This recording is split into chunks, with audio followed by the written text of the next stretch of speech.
Welcome to the Metaphorosis magazine podcast, your home for beautifully made speculative fiction. The magazine is edited by B. Morris Allen, and I'm your host, Matt Gomez. This week's story is Not All Rot is Ruin by E.A. Petricone. E.A. Petricone writes strange, dark, and often absurd fiction. She obsessively collects square and rectangle post-it notepads in all colors and sizes, and uses them to scribble on and paper all over her walls. Her notebook is just a 6x8 post-it.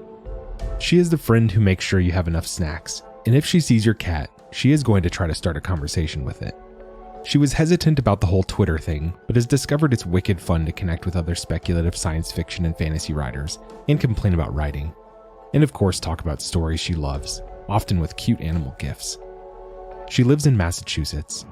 Find her online at www.eapetricone.com or on Twitter at eapetricone. That's EAPETRICONE.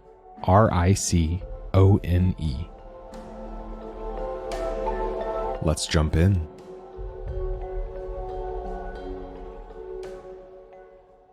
It started when Leda lifted her head from her pillow and a dead fly tumbled onto her pillowcase.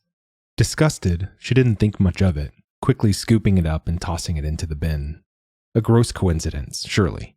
It must have gotten caught in her hair the night before and died. Just the same, she soaped and rinsed her scalp extra hard in the shower. Except later, as she ran a comb through her hair, another dead fly fell to the floor, followed by another. 3 in a row? Leda took another shower, working her hair with vinegar and green tea, which she'd read somewhere was healthy.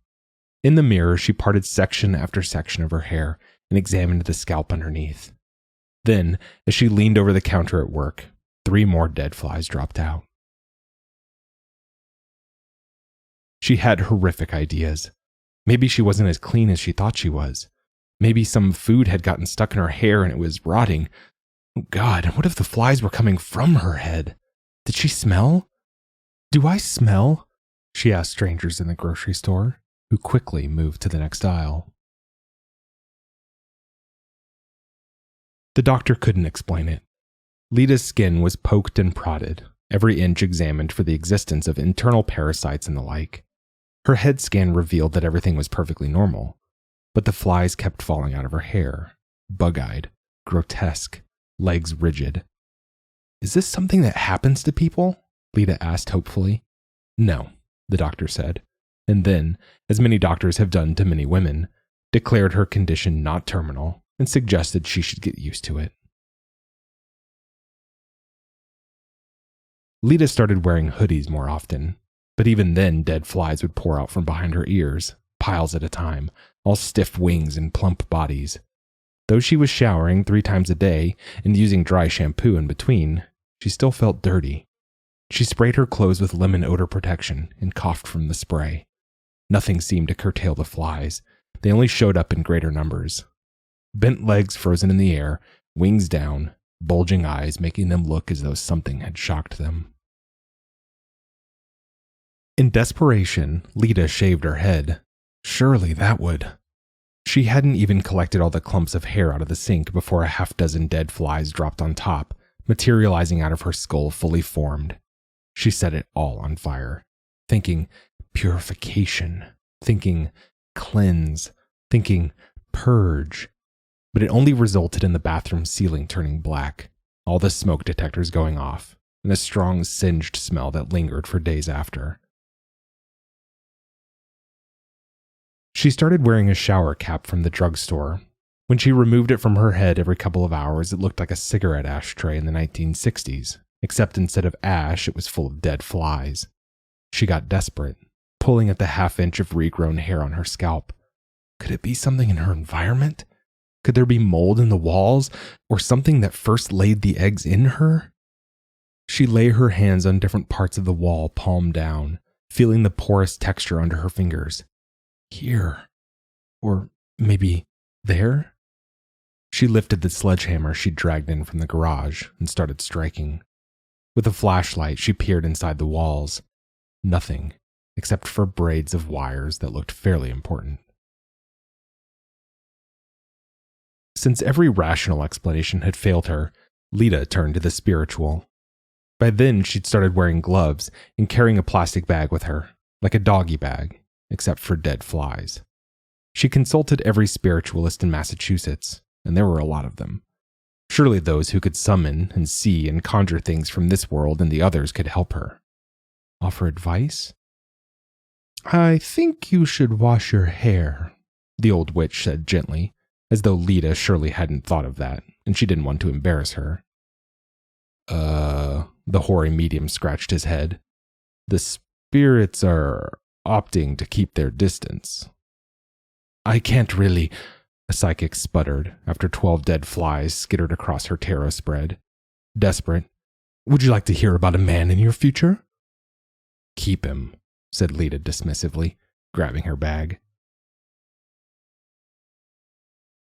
She confided her situation to her neighbor, who couldn't help but notice all the cleaning Leda had done and the banging she heard when Leda opened the walls. "Please keep this between us," Leda begged. "Of course," said her neighbor, nodding vigorously. The next day, 2 children Leda sometimes glimpsed around the neighborhood showed up on her doorstep, their bikes discarded in her driveway. "You're the woman with the dead flies coming out of her head," said the girl. "Oh," said Leda, and before she knew it, they were in her living room, pointing to the dead flies that had fallen onto the foyer floor and asking if they could look under her hoodie. Your parents? I bet we could fix you," the boy said confidently.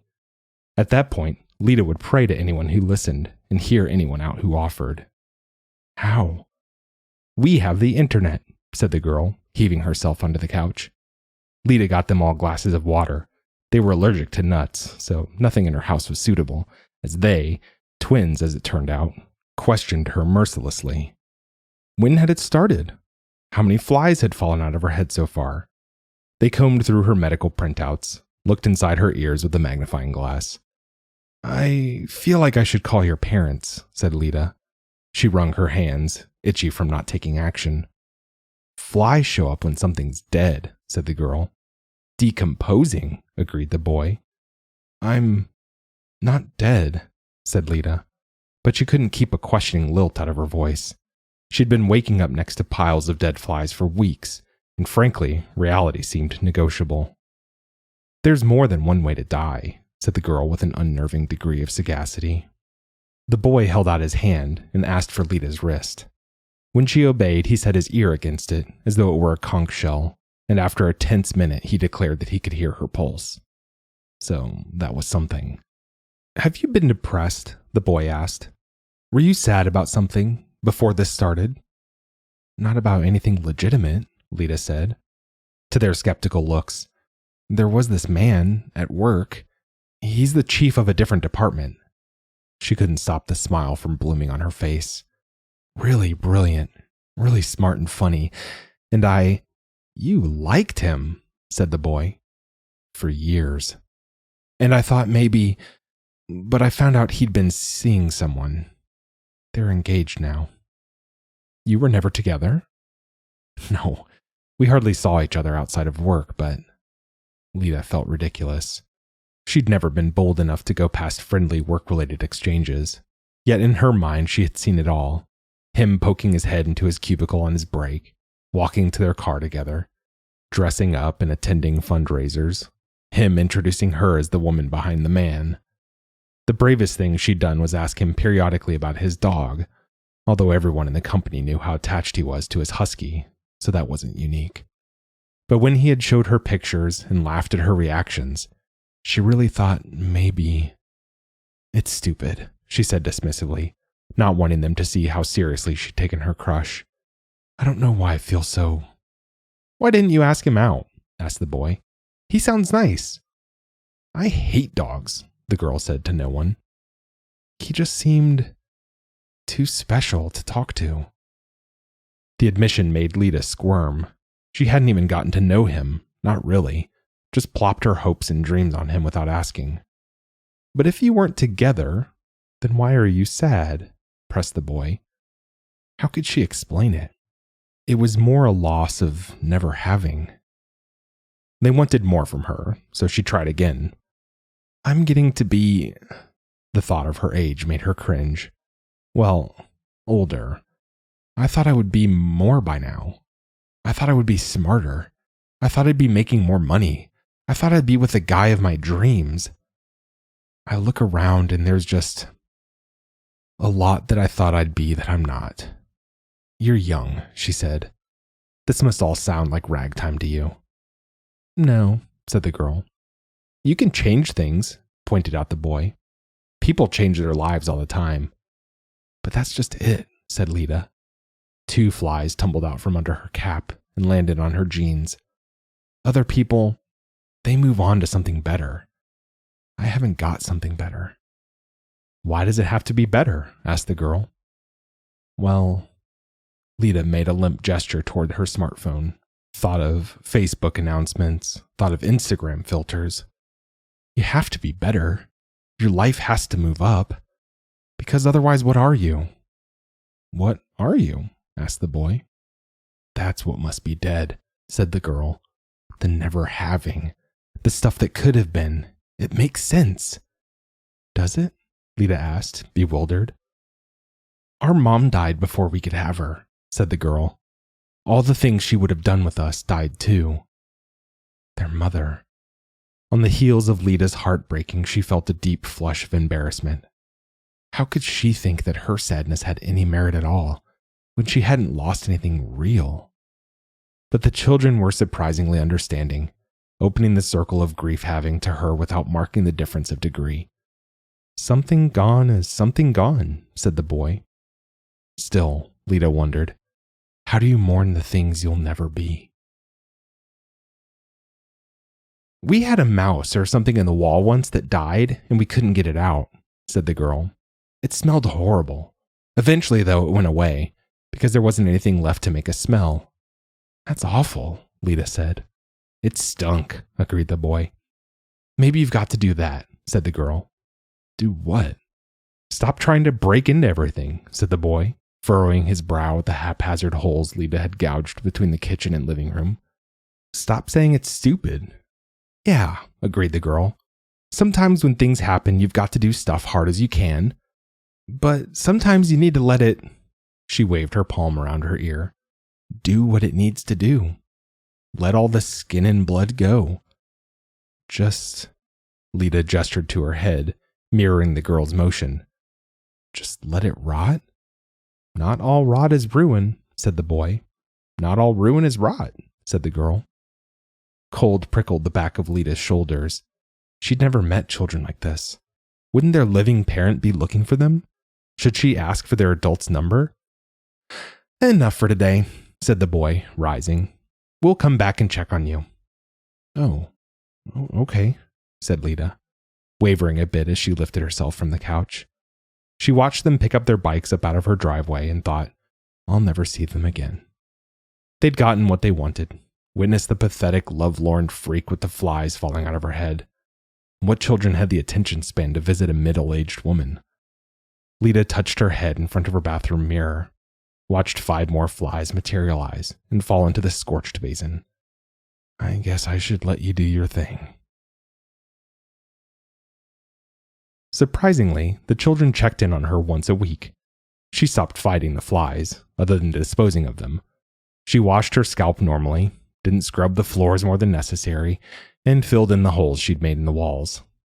Once she let an entire rainy weekend go by without picking up the flies at all, just let them stack around her in pointy, starchy piles. She also cried a lot. Buckets, which surprised her, but there too, she didn't try to stop herself. It felt awful. The next week, she swept up all the flies and moved her furniture back to the position she liked rather than the ones that made it easiest to scrub. The boy deemed Leda ready for an assignment. Go to the garden shop and get a succulent, he commanded, in the way that the young think nothing of commanding. Even you can't kill that. Start with one thing, a small thing. Am I getting a plant to represent growth? Asked Leda, hopefully. New life? Just don't kill it, said the boy, rolling his eyes. She didn't kill it. The little plant in its little pot reached green and healthy toward the sun. Leda learned to make allergy-free cookies, which the twins declared satisfactory. It felt as though something in her had turned, spayed into earth, aerated. She applied for a new job within the company, one she'd dreamed about for years but never put herself up for. She got it. In her new department, she and Anna, one of her new colleagues, became fast friends, grabbing lunch together in the cafeteria and sipping gimlets at the local bar after close of business. But within the 3-month probation period, Leda came to a realization. She hated the work. Hated it. Every task and assignment she had been so enamored with from a distance proved to be a nightmare. How many years did I waste thinking this was my dream job? She asked the twins, dismayed. She shook her head out over a wastebasket while they sat in their usual places, munching on successful cookies. The amount of flies had doubled in the weeks since she'd started in her new position. It's what's-his-face all over again. I built it up in my head. Yes, said the girl, brushing her crumbs onto the floor. You need to stop doing that. But isn't it better that you know now? Asked the boy. Leda considered, plucked a last rigid body from her blouse. Yes, it is. The next day, she visited Hannah, the HR rep, to put in her 2 weeks' notice for her new position. Your previous department hasn't been able to find a suitable replacement, Hannah said, all silver linings. So this works out quite well for everyone. You can fill out the paperwork for your return transfer with me. She handed Leda a stylus and tablet with the forms loaded up. All right, said Leda. She wouldn't be out of work doing nothing, thank God. She started to move the stylus point over the checkbox that would indicate her interest in returning to her old department. Stopped. Hannah smiled at her, patronizingly expectant. Do you need help with that? Leda said. The framed poster on the wall, one of a series that lined the hallways and common areas, featured a rear shot of a mountain climber at the top of a summit, taking in an endless horizon. The company's mission statement, which seemed completely divorced from what Leda and the other employees actually did, blazed across the bottom in cursive.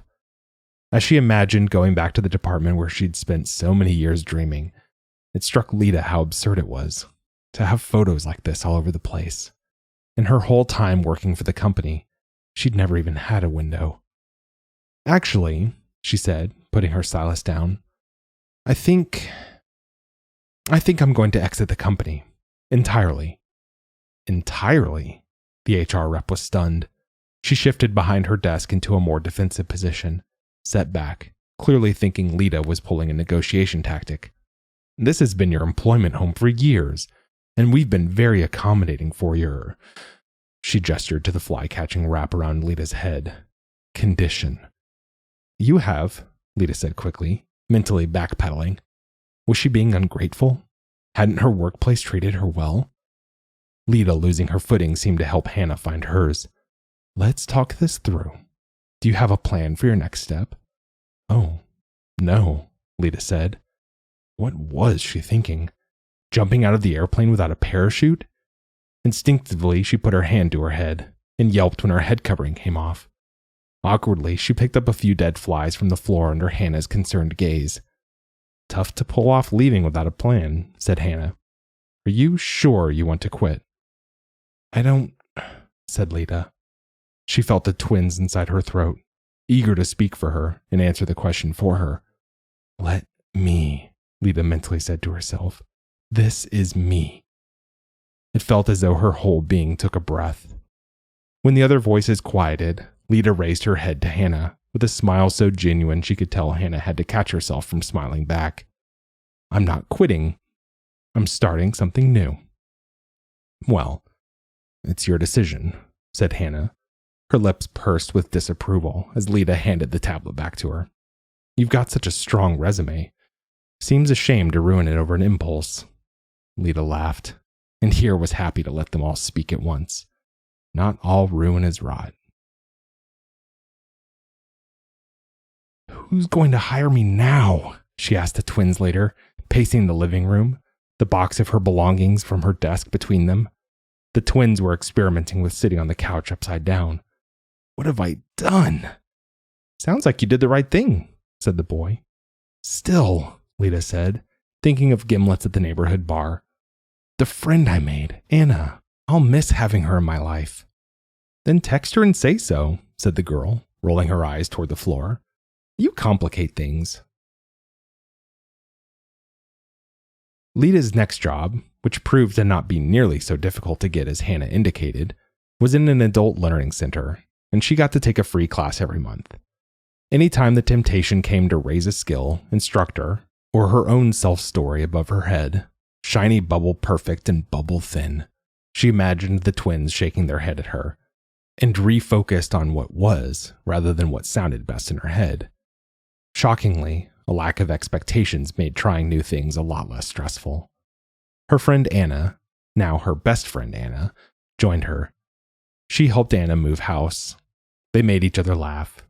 They made more friends through the classes. Leda went on a date, and it was a disaster, but it was worth it to curl up with her best friend on the couch and laugh about it after. Then she went on another date, and it actually went pretty well. The man wouldn't make her whole life, the way she had wanted what's-his-face to, but by then the thought had occurred to Leda that a good conversation with an interesting person was like sunlight, and a little could brighten a long way. The flies tapered off. You haven't had one in a week, said the girl, looking a little disappointed. That's great, said the boy. Eventually they stopped entirely. Ta-da, said Leda, shaking her short wavy hair over her coffee table for the twins. Not a single fly tumbled out. She raised her head, beaming, but stopped as she saw them exchange a glance. What? Time for us to go home, they said in unison.